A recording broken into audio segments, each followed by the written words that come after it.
link.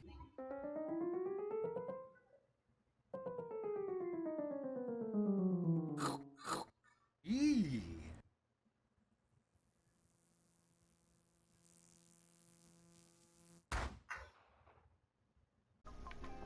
So, since I cannot live stream for 24 hours, I decided to give it a little trial run here and also see how this microphone works out. I will be in the upper right corner when I'm streaming, but for today, I'll just create a little video. Here I'm creating Zombie Apocalypse 3 to add to the Zombie Apocalypse saga.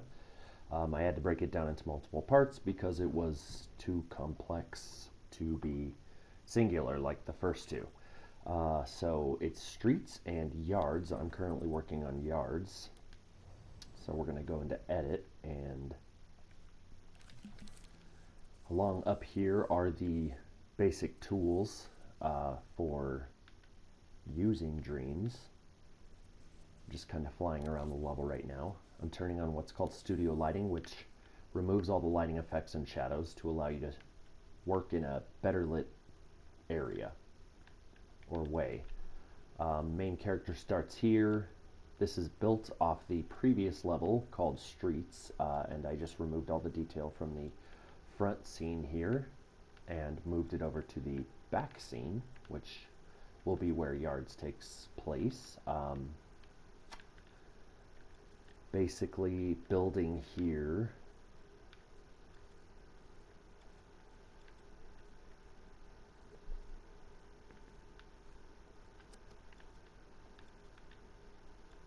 You're probably picking up all of the button noises that I'm making as I play. Sound effects sound very different in headphones. I've never played Dreams using headphones before, but it looks like I'm missing out. So I probably won't do much building today since I can't stream, but that's okay.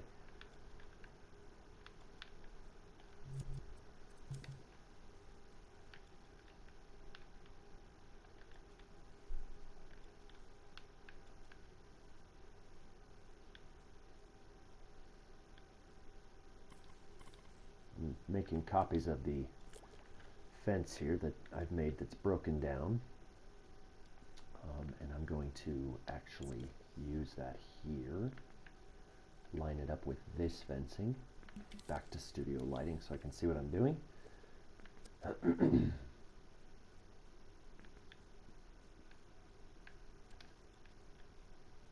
This is all one piece, this part, which was laying down on an incline, so now I have to reposition it ever so slightly to show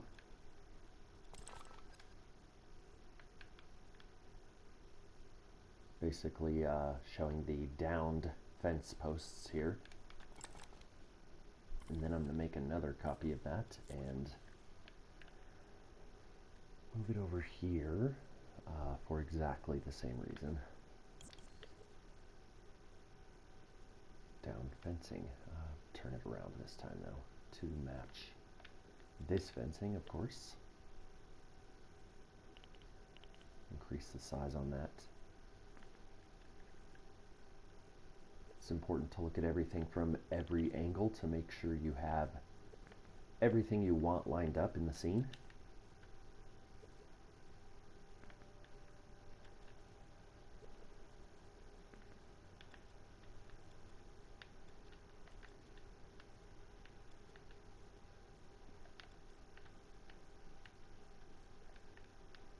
Basically, these assets all came from the Dreamiverse. So, with the exception of this tree, which was very simple to build, the houses, the apartments, most of the streets, the fencing, these power lines all came from the Dreamiverse, assets that other players have shared for players to use.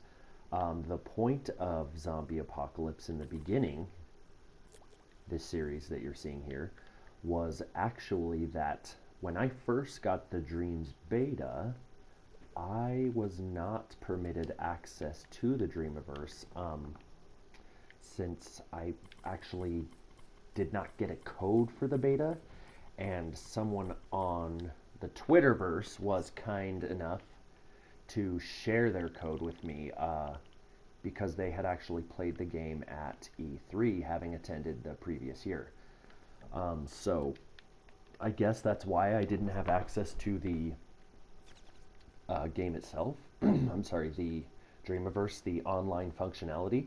So when I made the Tomb Raider remake, at least the first level caves, I did not yet have access to user-generated content. So I had to create everything that I used myself. Therefore, the reason then that I made Zombie Apocalypse was actually because I wanted to focus almost primarily on other user-generated content to design the game itself, as an exact opposite to the other games that I'd made. So that was really the point of that. What I'm doing here is just adding fencing to keep the player, or the main character, the person controlling the main character, within the confines of the level that I'm creating. Gonna be kind of labyrinthian in design. What I'm gonna do now actually is make a copy of this grass plate that I've made here, and I'm gonna scope in with L1 and square and switch over to sound effects here and switch it to stone.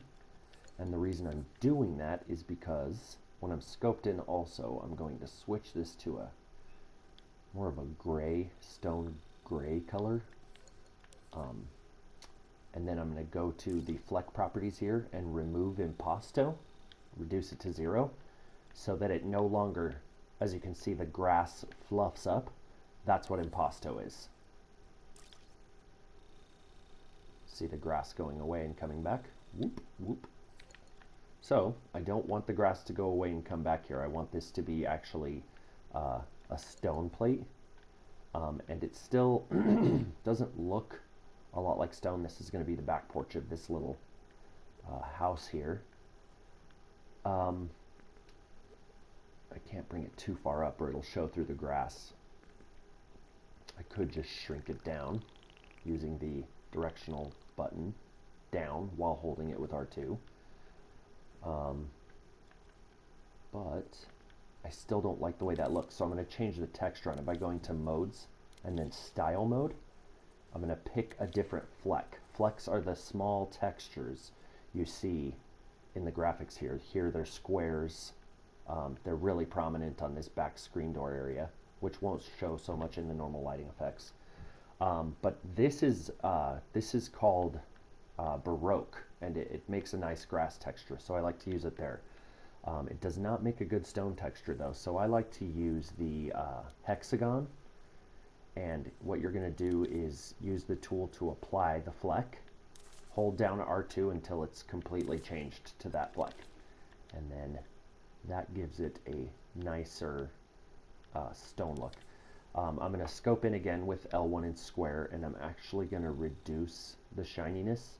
And I don't want any waxiness, which allows light to shine through it. Just think of wax. Allows light to shine through. I don't want any light to shine through because it's stone. So I'm going to switch it to what I showed. Now I'm going to just show you a basic. The lighting effects are going to have to catch up. As you can see, the sky is fading. No, the game is not even close to done. You're seeing a very, very early version of it before I've added any details to it, or even a path. You can see right there the grass seams are all showing. I'm going to try not to allow much of that in the actual release. But all I'm doing here is you can hear the grass under Ryan's feet.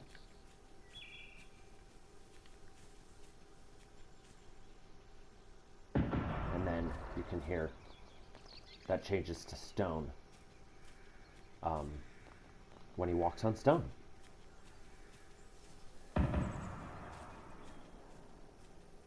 It's early morning at this point in the story. You can see there are no zombies available. Those birds flying through the air are actually just simple two-dimensional animations,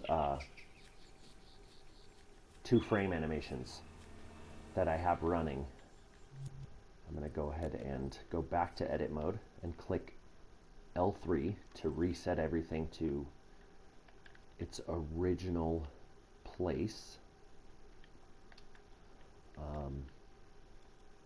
The last thing I'm going to do real quickly, since this video is only going to be allowed to be about 15 minutes long, is take a sculpt here.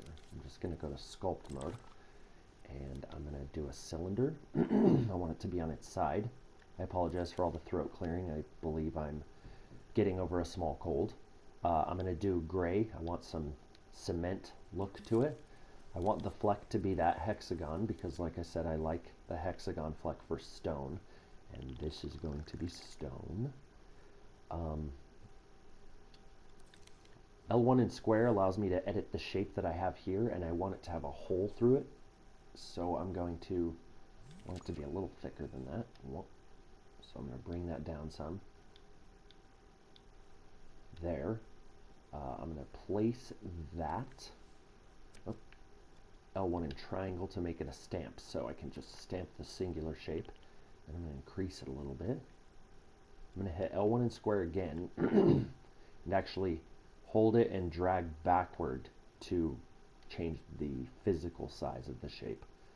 And then I'm going to basically paste it right over that one, as close to accurate as possible.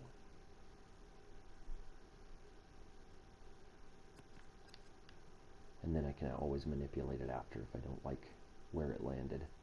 Oh, actually, I don't want that piece. What I want to do, you know what, I don't want that to be stone. Yes, I do. So I want it to look broken up though. So what I'm going to do actually is I'm going to click this eyeball, which hides everything except for the shape I'm working on, and I'm just going to flick the touchpad to spin the shape that I'm working with, and then just randomly cut out the ends of this to make it look damaged. It is, in fact, a sewer pipe. Sorry, not a pipe, but a tunnel that has broken with the street collapse here. Going to put another one on the other side just by copying it and pasting it over there. I want that to be able to be totally visible, so I'm going to put it right there. And I am going to want water coming out of there. So actually, to see how this is going to look, I want to shut off studio lighting. You can see it's rather dark down in there, and it's hard to point the character's flashlight downward intentionally. I wanted more of an old school control scheme, so that's the way I went.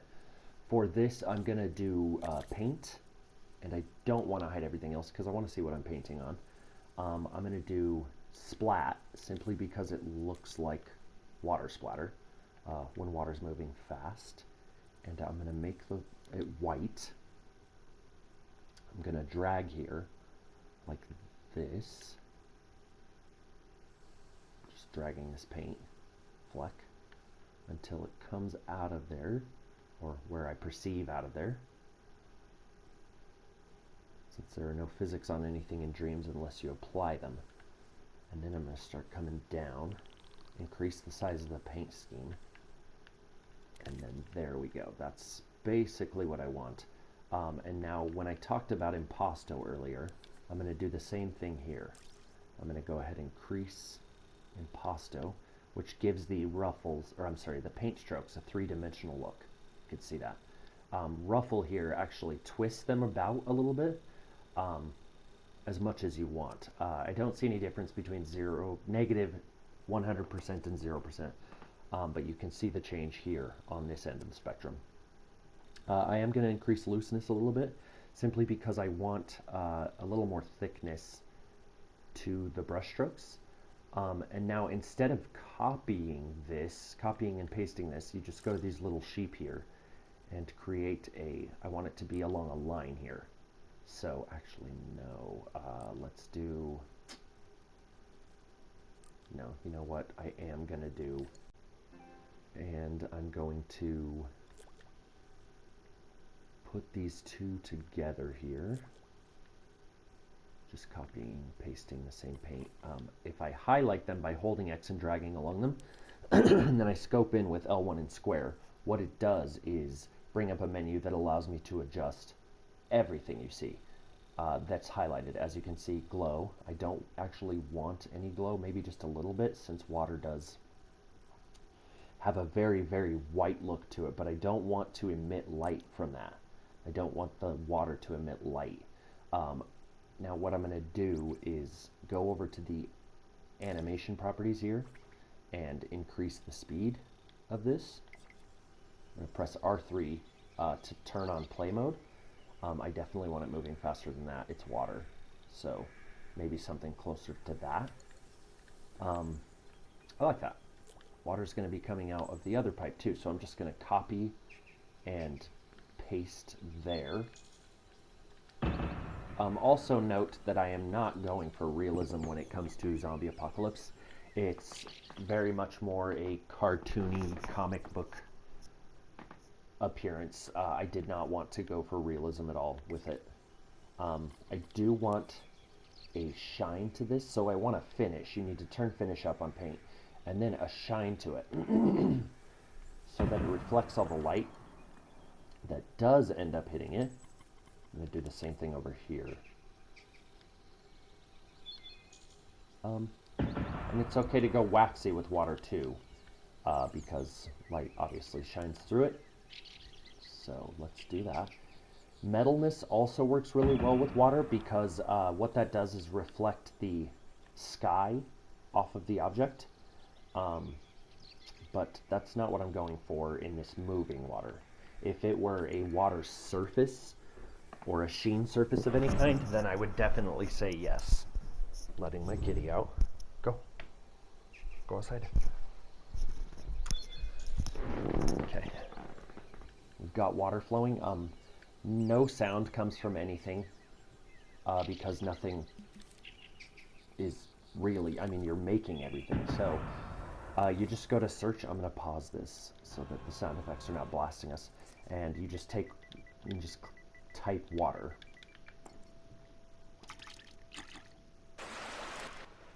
And then there's a stream of running water right here that actually might work, but just check them all. That one's better.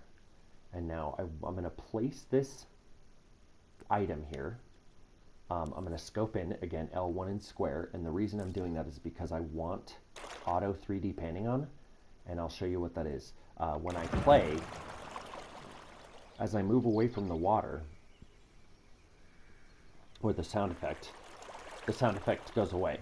I don't want the water to be excessive in sound, but I do want the player to hear it.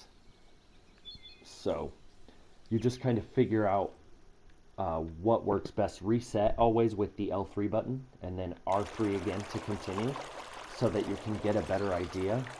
As you can see, that water sound is far too far away.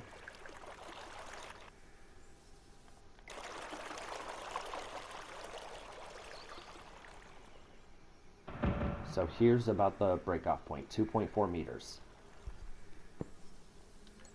which actually works for me. And now that I've made that, I'm going to copy with, sorry, let me just walk you through. Highlight it, L1 and R2, copy it, bring it over here while holding R2, and then just drop it there. Reset and play. And now you can see that the water actually comes from both sides. I don't know why that's off.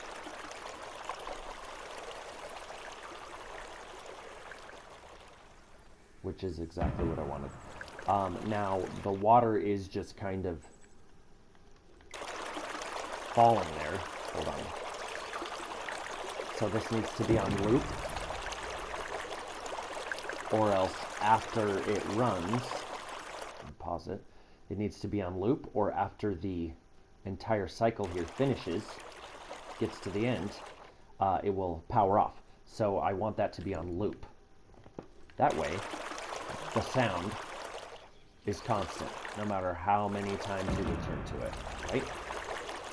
That booming in the background is actually part of the ambience for the level sound effects. I do want there to be a bit of a splash, so I'm going to go back to paint mode, and I'm going to tap the touchpad and then highlight the color in the level that I want. The touchpad allows you to choose the color. I want white, so I'm going to go ahead and pick the color of the water here, because that is what I'm replicating. I'm going to do circles for this. I'll show you why.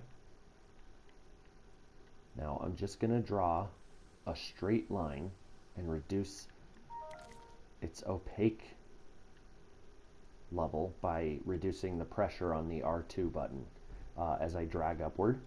I do need to scope in with L1 and square and do the same thing. Increase the shininess, increase the waxiness of the paint. This time I'm going to increase the impasto, which again makes it a three-dimensional stroke versus a two-dimensional completely flat stroke, as you can see.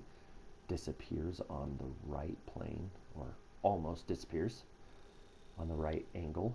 I do want that to be full. I am going to have it ruffle some, and I'll show you why. Here is stroke properties. I want the fleck density to be 100%. If I reduce that, it reduces the flecks in the paint stroke that I've created. I want all the paint strokes. I do want it to fade out some, and what you can see is as I click that on, it's making the paint stroke from where I reduced, or where I ended, fade out, exactly what it says. I want that on, and then I'm going to go to the sheep here, and I'm going to have it explode from a hemisphere, like that. Perfect. And I'm going to replace where I want it. I'm going to turn up the glow again to about 10. Nope, I don't want it to look like light. And turn it up to about there. I shut the emit light from glow there off. Let me go ahead and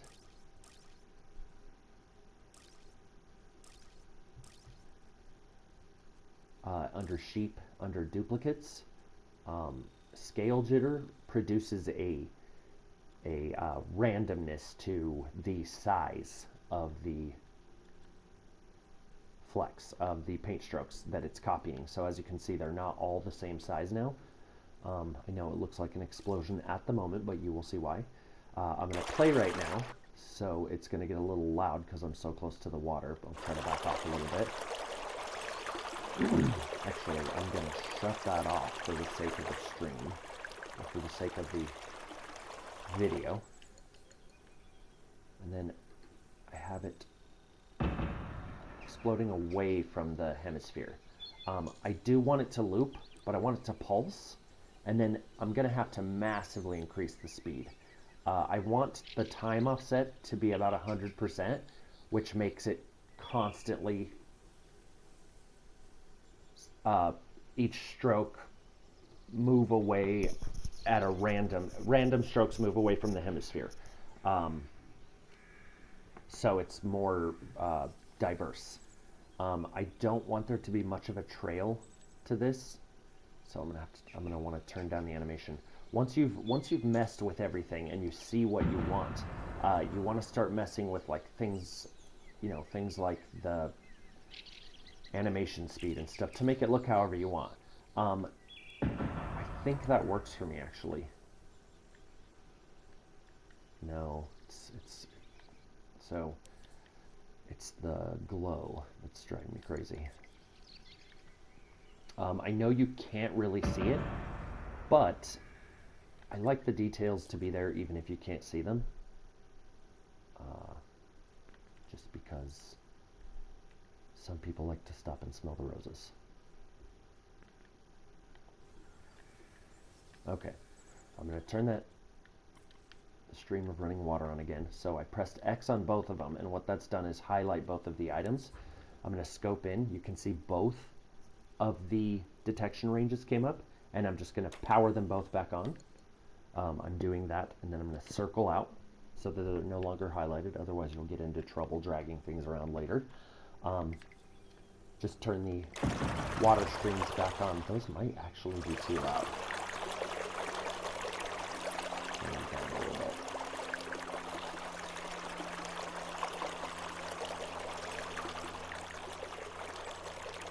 Yeah.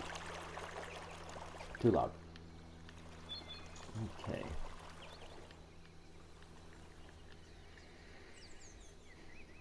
Alright. So the player's going to have to come through this back area anyway. So... I'm going to want to... I'm going to go into my tools, into my guides here, and I'm going to do a precise move. And the reason I'm doing that is because I want to just easily drag. When I copy this, I just want to be able to easily drag it. And what precise move does is, you can see that arrow. It makes it move it perfectly. Up, down, left, right, in, out, whichever you prefer. The motion is more perfect in that way.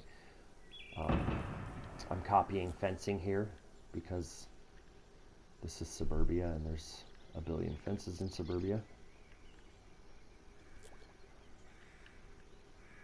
I'm also guiding you where I want you to go in the level and not where you want to wander as a player.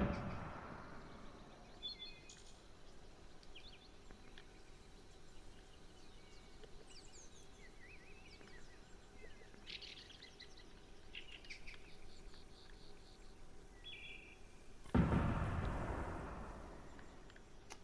know, I don't like that. Undo that.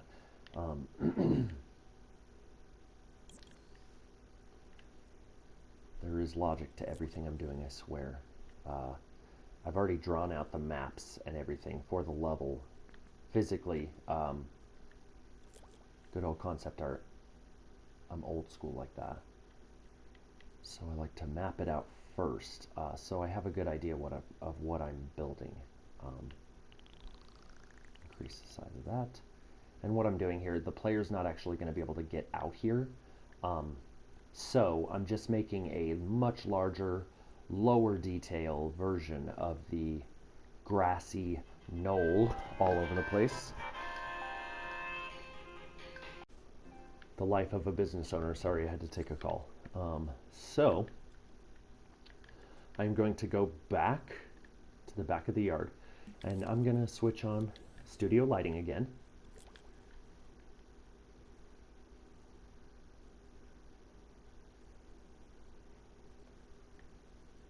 There's a reason that I'm doing this. This backyard is actually entirely paved. I'm just going to do one solid, healthy slab for that backyard. At least that section of it. I need to twist this one around.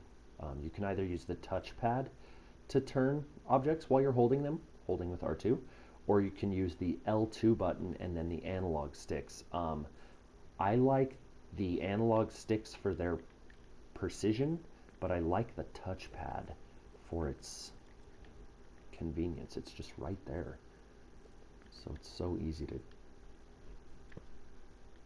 do, but you can imagine how imprecise your thumb strokes going across the touchpad are. I apologize for the way any of this sounds as I go along. I just have kind of a two-dimensional forest out here. Very low use on the thermo. So cost on the thermo, rather.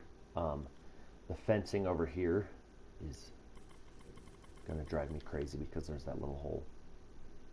I do this a lot on dreams, where I have this focus on what I'm trying to get done, and I see other problems, issues, areas, things that need fixed, and I go off on this, on the side and do those. That's artist's minds, I guess. Um, this is going to be a swimming pool, an empty swimming pool. Ugh, there's like rocks and stuff down here that should not be. I'm deleting them with triangle after highlighting them. I just saw another one. There's some cups too. When you litter your world with trash, because it is the apocalypse, it has a tendency to, well, let me go back a little bit. The way I like to litter the world with trash and rocks and rubble and stuff is actually a technique that another player was showing off that I just fell in love with. What I'm going to do real quickly here is just grab a bunch of these cups. I'm just going to show you a quick example. I'm just holding X and highlighting everything as I drag the imp across it. But I don't want a lot of what I've highlighted, like the street area. So I'm just going to tap X to undo it on those highlights. It looks like I accidentally grabbed the paint lines on the street also. So then I'm going to L1, R2 to copy everything I've highlighted, which is, as you can see, just a bunch of cups. It's smart while holding something to do a quick camera rotation if you've made copies, to make sure that you haven't accidentally grabbed a piece of your level that you don't want to grab. Now, the reason that I'm doing this, oh dang, hold on.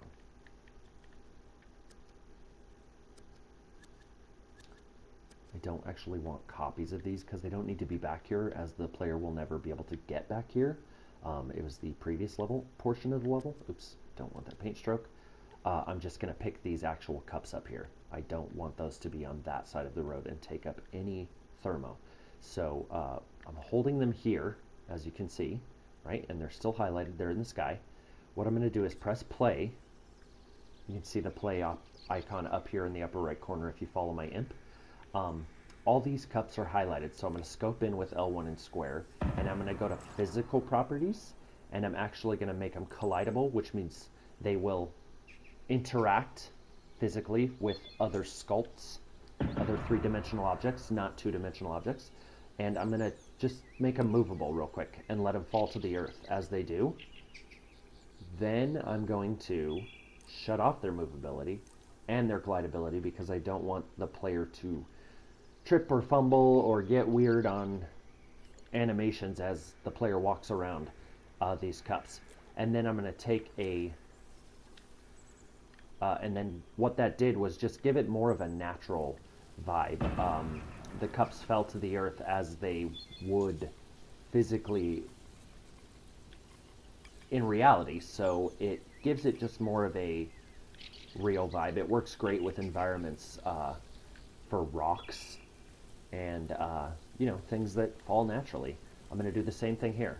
Oh, as you can see, I grabbed a couple pieces of paint. I don't want these water splotches, which look a lot more like water when there's lighting applied to them.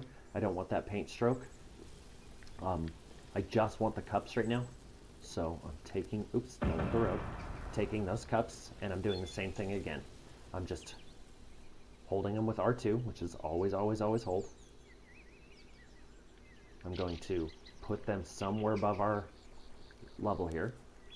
Scope in with L1 and square, physical properties, make them collidable so they land when they fall, and make them movable.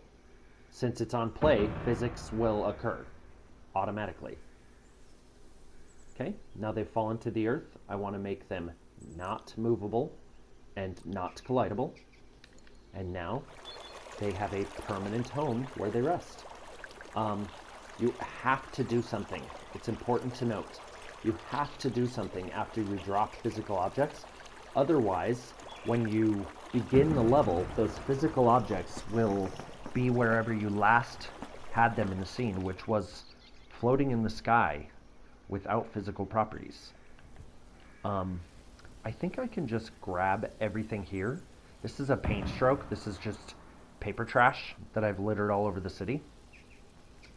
Again, the player will not reach that side of the map in this portion of the level, so its placement doesn't really matter. Or what is over there doesn't really matter.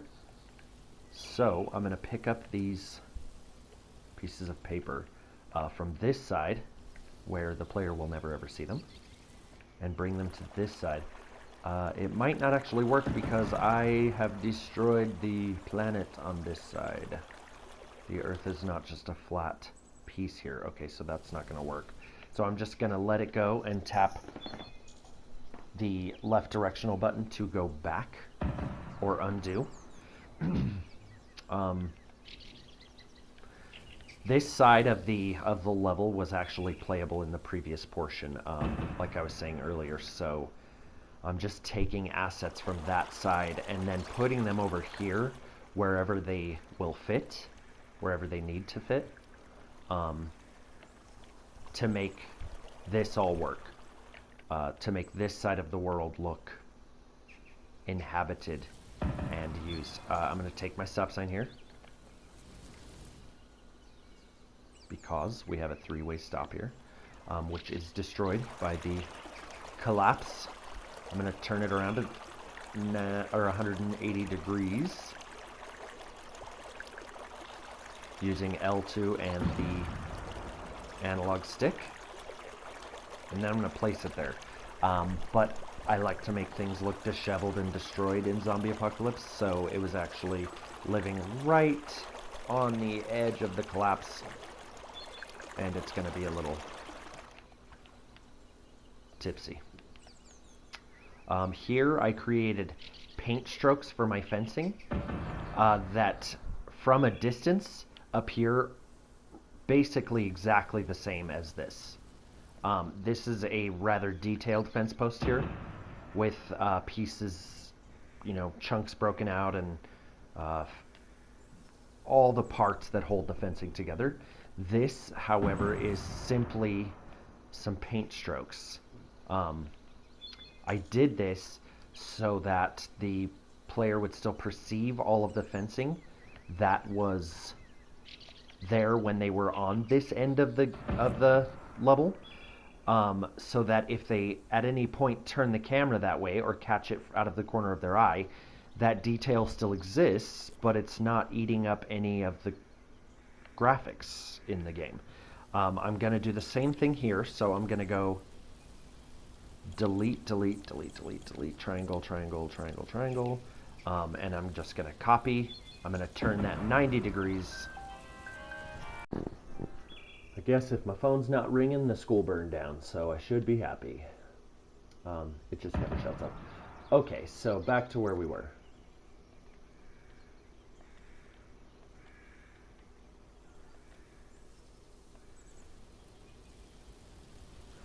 This fencing is what I was talking about. The fencing is just a basic square brown paint stroke dragged out with the ruler across a larger distance to emulate the fencing in the level at little to no cost to the thermo.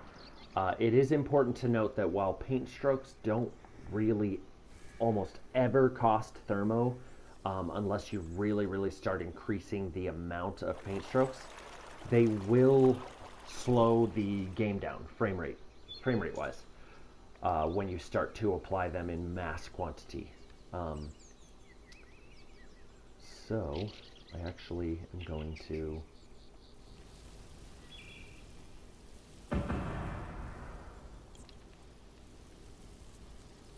lot of this was only here for the previous level, so it's useless now. You can still see electricity shooting out of the sky there. I need to delete that. That was a graphic for the previous part of the level. I do have to keep these here. So what I'm going to do, I don't want to duplicate. Actually, let me just duplicate this. Okay, so it costs nothing on my thermo until I start duplicating it excessively. I'm putting this here because the wires have to show coming and going, even though the player's vision will not pass this tree. They'll still be able to see that wire, I think. I'm going to shut off studio lighting under guides so I can see in normal lighting conditions how it would look. Yeah, see how you can see the wiring? So I'm going to leave that up as a detail in the background there, since the player might notice it.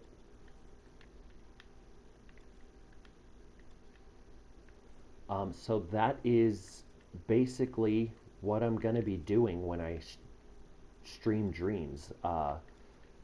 I will occasionally probably play some levels in my stream. Damn. You can see that I didn't do anything after I let the cups drop, so there they are, suspended back magically in the sky. They died in the apocalypse too, so they're ghost cups. So I'm going to have to highlight every single one of them. I'm going up to the sky because I don't like to accidentally highlight things in the background. Tiny little objects like this are a pain to highlight in mass quantity, unless they are a single sculpt, and then you just have to tap one of them. But they aren't, of course. They're not. I have all my cups highlighted that are sky floating. L1 in square to scope in. Physical properties, make it collidable so it hits the ground. Make it movable. Press play. Let them fall. Make them no longer movable. Make them no longer collidable. Now what I do to ensure that they don't do that same thing again is while they're all still highlighted, I just grab one of them and slightly move it downward. It works great with rocks because it embeds them into the earth. You can see here, it gives it more of a eroded with time look. The cups don't really need that, so I don't want them to go really underground. I just don't want them to suspend back in the sky. So I'm gonna just move them up a little bit, right? Making sure none of them are off the ground. And then I'm gonna press circle so that I'm not highlighting them anymore. It's probably a good idea. Level design does take some time, as you can imagine and probably know. It's a good idea to go around each of these objects and make sure that they are not suspended in the sky.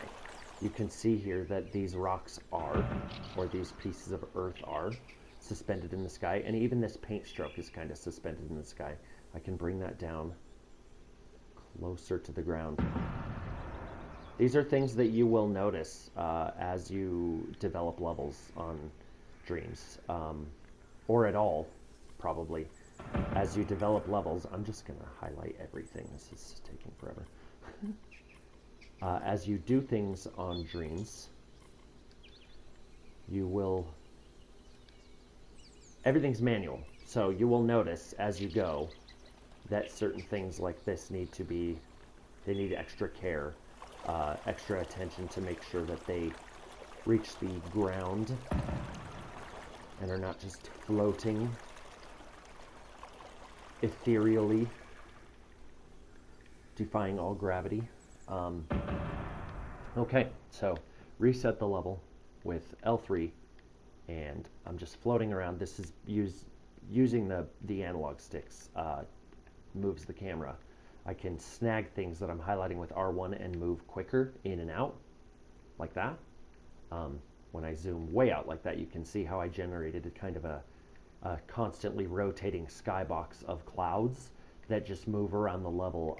So there is motion in the clouds in the sky. When I highlight them, you can see there's a bit of a trail where my imp is right now.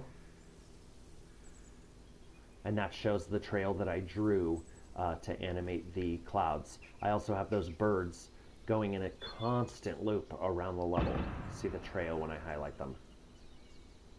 Around the level, around and around and around, so that there's always life in the sky. Since, at least for now, the birds are not zombified. I don't know yet. I don't need Capcom coming after me. Yeah, so that's that. That's what I'm going to do when I stream, except it will be live, and I'll be in the corner and answering questions or responding to incoming messages, etc. Hopefully my phone rings less during streams, which it won't. I'm surprised my actual business phone has not rang off the hook since I've done this, which is part of the reason that I've never streamed before. But with Dreams coming out, I am far too hyped to pass up the opportunity opportunity and necessity of sharing this amazing tool with everyone. So thanks for watching if you did, and I hope to see you in my streams.